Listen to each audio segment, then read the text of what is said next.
સુરત થી આવું છું. હું 4 વર્ષથી એક દારૂ પીઉં છું. હું ધંધો કરું છું. મારી ધંધો છે એમાં હું જુગારમાં પૈસા નાખું છું અને જુગારમાંથી હારી જાઉં એટલે હું દારૂના લતે ચડી. મારી જુગારમાં હારી ગયા એટલે કે પણ જુગાર કર્યા વગર કોઈક ધંધો કર ને. આમાં હું ધંધો જ કરું છું. મારા પર પૈસા આવે ને એટલે તરત જુગારમાં નાખી દઉં. જુગારમાં પૈસા હારી જાઉં એટલે દારૂના લતે ચડી જાઉં. હું બંધ કરવાની ટ્રાય કરું છું પણ છતાંય ગમે ત્યાંથી પૈસા આવે એટલે તરત એમાં જ જતા રહી. સારું. 2 રિવર ભર્યા ને તે મારા કેટલા ભર્યા? 2 ભર્યા. હા બરાબર ને? હા. એક કામ કર, પૈસામાં આવક થશે માસ્તર, આમાં અને કાંઈક બહાર જવાનું મન ના થાય. આમાં દીકરો પીતો હોય, ખોટા આડા આવડા વ્યસન કરતો હોય આમાં તો માનો જીવ તો બળે ને. આમાં માં કોને કહેવા જાય? આમાં માને સંતોષ થાય. આમાં એ કોક માતાએ વાત ખોલી હું મેલડી છો. માં એ માનો જે માએ તન જન્મ આપ્યો એ માને ચિંતા, એ માની ચિંતા દૂર કરતી હોય ને તો એનું નામ મેલડી. આમાં બેન શાંતિથી રડ્યા વગર બોલો. અરે માસ્તર, આમાં આ ખુશી ના હાસુ હોય. આમાં મનમાં હોય ને કોની આગળ રોશે, કોને કે છે આમાં એ વાત ખરી આ માડી. છૂટવું તો સપ છોડાવે કોણ, એનું નામ અમર્તની મેલડી. એ વાત ખરી માડી. ભક્તિ તો કરો છો ને, માતાના સંબંધો તો છો તો ખરી ને, કુળદેવીને ખોડિયાલ બધું કરો છો તો ખરી ને, કે મૂળ તારો દીકરો કહેવાય, મૂળ તમારું સંતાન કહેવાય ને. તમારી જ આંખોની સામું આવું કામ કૃત્ય કરતો હોય તમને ગમે ખરી? કોઈ માના ગમે ખરી? મારો દીકરો આજે લાખ રૂપિયા કમાઈને આવ્યો પણ લાખ રૂપિયા એડે ગયા.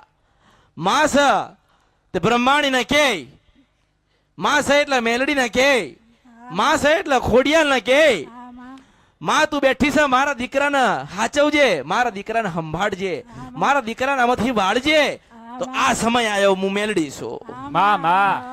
તમારી ગુણદેવીને કરેલી અરજી એડે નહીં ગઈ, સમય આવ્યો હું મેલડી છું. એટલે પહેલા તો તારા દીકરો સંપૂર્ણ સત્યના માર્ગે ચાલશે. આવી બાઈ ધરી આ અમર્તની મેલડી લે છે. આજે મારી ફરજમાં હતી તો મેં ઠપકો આલ્યો ને માસ્તર. આમાં આજે કોને કહેવા જાય? હેડ કોને કહેવા જાય? આમાં હે? વાત ખરી માડી. કોને કહેવા જાય? કોઈને કહેવા નથી. મને સંભળાય ને હું સંભળાઈશ, મને સંભળાય છે અને હું સંભળાઈશ. એટલે આ સંપૂર્ણ વ્યસનમાંથી મુક્ત થશે. 4 મહિના થાય માસ્તર, આમાં અને સામેથી સંદેશો કોક આવે, તારા દીકરાના લગ્ન કરજો હું મેલડી છું. આવા તું વિચાર કર માસ્તર.